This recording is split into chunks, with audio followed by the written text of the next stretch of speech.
வணக்கம் நண்பர்களே. இன்று நாம் பார்க்கக்கூடிய தலைப்பு ராகு கேது தோஷம். ராகு கேது தோஷம்னா மேக்சிமம் எல்லாருக்குமே தெரியும். அதாவது லக்னத்தில் ராகு 7ல் கேது அல்லது லக்னத்தில் கேது 7ல் ராகு.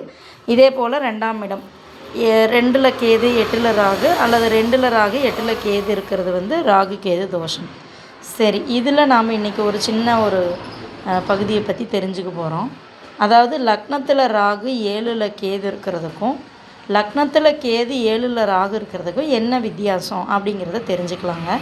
அதாவது யாராவது இப்போ ஒரு நபருக்கு லக்னத்தில் கேது இருக்குது 7ல் ராகு இருக்குது அப்படின்னா அவங்க பார்த்திங்கன்னா அவங்களுக்கு வரக்கூடிய வாழ்க்கை துணையானவர் இவங்களை விட எல்லா விதத்துலேயும் உயர்ந்த அந்தஸ்து உடைய நபராக இருப்பார். பெண்ணாக இருந்தாலும் ஆணாக இருந்தாலும் லக்னத்தில் கேது 7ல் ராகு இருக்கக்கூடியவங்களுக்கு படிப்பு, அழகு, அறிவு, ஆடம்பரம், வசதி எல்லாத்துலேயுமே உங்களை விட வரக்கூடிய வாழ்க்கை துணை உயர்ந்த அந்தஸ்து. மேலும் பார்த்திங்கன்னா படிப்பு ரீதியாகவுமே வரக்கூடிய அந்த நபர் இப்போ நல்ல ஒரு கெப்பாசிட்டி ஆஃப் எஜுகேஷன் இருக்கும். இதுவே இப்போ நீங்கள் ஒரு 12th தான் படிச்சிங்கன்னா அவங்க ஒரு இன்ஜினியரிங் படிச்சிருக்காங்க அப்படின்னா அந்த மாதிரியான ஒரு காம்பினேஷனில் மேரேஜ் லைஃப் எல்லா விதத்தில் லக்ன கேதுடைய வாழ்க்கை துணை சுருக்கமாக சொல்லணும்னா உங்களை விட கம்மியான அந்த அளவு ஆடம்பரம், அதாவது எல்லாத்துலேயுமே சுருக்கமாக சொல்லணும்னா 7ல் ராகு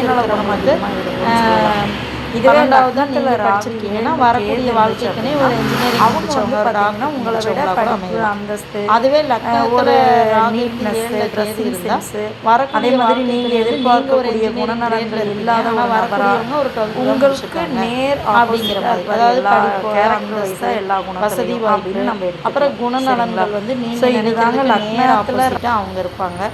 ட்ரெஸ்ஸிங் சென்ஸு, நீட்னஸ் இதுலெல்லாம் ஒரு கான்சன்ட்ரேஷன் இருக்காது. அதே மாதிரி நீங்கள் ஒரு ஃபிட்டாக நம்ம இப்படி தான் நம்மளை காட்டிக்கணும்னு ஒரு நீட்னஸ்னால் ட்ரெஸ்ஸிங்லேருந்து பேச்சிலேருந்து கொஞ்சம் கிராஜுவலாக நம்மளை ஒரு மெஜஸ்டிக்காக நம்ம காமிச்சிக்கணும்னு நீங்கள் நினச்சிங்கன்னா அவங்க ரொம்ப யதார்த்தவாதியாக, ரொம்ப அப்பாவியாக, ரொம்ப வெகுளித்தனமாக, ரொம்ப இன்னசென்ட்டாக தான் அவங்க நடந்துக்குவாங்க. ஸோ இதுதான் லக்னத்தில் ராகு இருந்து 7ல் கேது இருக்கிறவங்களுக்கும் லக்னத்தில் கேது இருந்து 7ல் ராகு இருக்கிறவங்களுக்கும் உள்ள வித்தியாசங்க. இதில் 7ஆம் இடத்துல ராகு இருந்தால் அதை நம்ம அனந்த கால சர்பதோஷம்னும், 7ஆம் இடத்துல கேது இருந்தால் அதை நாசக கால சர்பதோஷம்னும் நம்ம சொல்கிறாங்க. இதற்குரிய பரிகார ஸ்தலங்களுக்கு சென்று நாம் பரிகாரம் செய்து கொள்ளும் பொழுது ஒரு 50% அதற்குரிய பாதிப்பான விளைவுகள் குறையும் அப்படின்னு நாம் நம்புகிறோம். நன்றி நண்பர்களே.